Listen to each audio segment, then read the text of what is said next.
નમસ્કાર. આરાધના ગુજરાતી ન્યૂઝમાં આપનું સ્વાગત છે. ચાલો શરૂ કરીએ આજના સૌથી મોટા અને મહત્વના સમાચારોનો સિલસિલો. એક જાણીતી મોટી ઇન્સ્ટિટ્યૂટની હોસ્ટેલમાં અચાનક એવું તો શું થયું કે વિદ્યાર્થીઓને સીધા હોસ્પિટલ ભેગા કરવા પડ્યા? શું થયું હતું ત્યાં?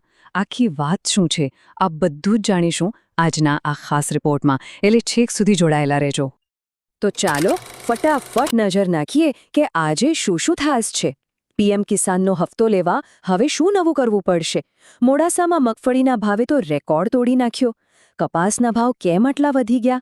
અને હા, તમારા શાકભાજીનું બજેટ કેમ ખોરવાઈ રહ્યું છે? ખેડૂતો સરકાર પાસે શું માંગી રહ્યા છે? અમદાવાદમાં પાન પાર્લર પર કેમ પડ્યા દરોડા? અને સાયબર ચોરોની હવે ખેર નથી. અને હા, છેલ્લે એ ખાસ રિપોર્ટ જેની આપણે વાત કરી, આણંદની IRMમાં બનેલી એ ચોંકાવનારી ઘટના. વિડીયોમાં આગળ આ બધા જ સમાચારો વિશે આપણે વિસ્તૃત માહિતી મેળવીશું. પણ તે પહેલાં અમને સપોર્ટ કરવા માટે આ વિડીયોને એક લાઇક જરૂર કરી દો અને અમારી આરાધના ગુજરાતી ન્યૂઝ ચેનલને સબસ્ક્રાઇબ કરી લો. અને હા, તમે કયા ગામ કે શહેરમાંથી આ સમાચાર જોઈ રહ્યા છો એ અમને કોમેન્ટમાં જણાવવાનું ભૂલતા નહીં. તો ચાલો શરૂઆત કરીએ આપણા અન્નદાતાઓ એટલે કે ખેડૂતો સાથે જોડાયેલા સૌથી મોટા સમાચારથી. પીએમ કિસાન યોજનામાં એક મોટો ફેરફાર આવ્યો છે. તો જુઓ, જે ખેડૂત ભાઈઓ પીએમ કિસાન યોજનાનો લાભ લે છે એમના માટે આ બહુ જ અગત્યના સમાચાર છે.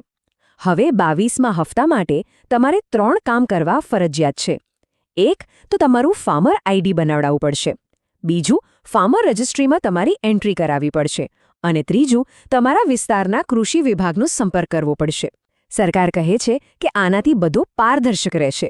પણ એક વાત ખાસ યાદ રાખજો, જો આ નહીં કર્યું ને તો હફતો અટકી શકે છે. તો તમે આ બધી પ્રોસેસ પૂરી કરી કે નહીં? તમને કોઈ તકલીફ પડી? નીચે કોમેન્ટમાં અમને જરૂર જણાવજો. ચાલો હવે ખેડૂતો માટે વધુ એક ખુશીના સમાચાર તરફ આગળ વધીએ. આ વખતે સમાચાર સીધા બજારમાંથી છે, જે ખેડૂતોના ચહેરા પર ચોક્કસ સ્મિત લાવશે. વાહ! મોડાસા એપીએમસીમાં મગફળીના ભાવે તો કમાલ કરી દીધી. ભાવ પહોંચ્યો છે પ્રતિ ક્વિન્ટલ 1582 રૂપિયા. આ ખરેખર એક રેકોર્ડ બ્રેક ભાવ છે. ખેડૂતોની આકરી મહેનત આખરે રંગ લાવી છે. મગફળી જ નહીં, સફેદ સોનું એટલે કે કપાસના બજારમાં પણ તેજીનો માહોલ છે. કપાસના ખેડૂતો માટે પણ સારા દિવસો આવ્યા હોય એવું લાગી રહ્યું છે. જામનગર અને ભેસાણ બંને માર્કેટયાર્ડમાં કપાસના ભાવ ઊંચા બોલાઈ રહ્યા છે. ભેસાણમાં ક્વોલિટી સારી હોવાથી ભાવ પહોંચ્યો છે 1580 રૂપિયા સુધી. તો જામનગરમાં પણ 1570 જેવો ઊંચો ભાવ મળ્યો છે. અચ્છા, તમારા વિસ્તારના માર્કેટયાર્ડમાં કપાસનો શું ભાવ ચાલી રહ્યો છે? નીચે કોમેન્ટ કરીને જણાવશો. એક તરફ ખેડૂતોને સારા ભાવ મળી રહ્યા છે, જે સારી વાત છે. પણ બીજી તરફ સામાન્ય માણસના ઘરનું, ખાસ કરીને રસોડાનું બજેટ ખોરવાઈ રહ્યું છે. ચાલો જોઈએ કેમ.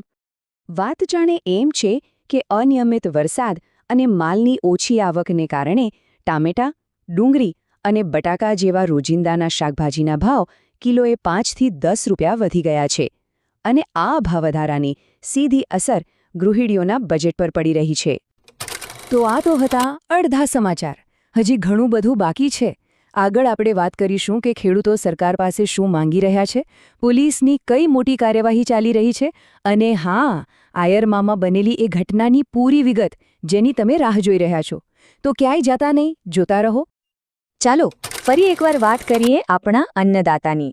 હવે ડાંગર પકવતા ખેડૂતો પોતાના હક માટે અવાજ ઉઠાવી રહ્યા છે અને સરકાર પાસે ટેકાના ભાવ વધારવાની માંગ કરી રહ્યા છે.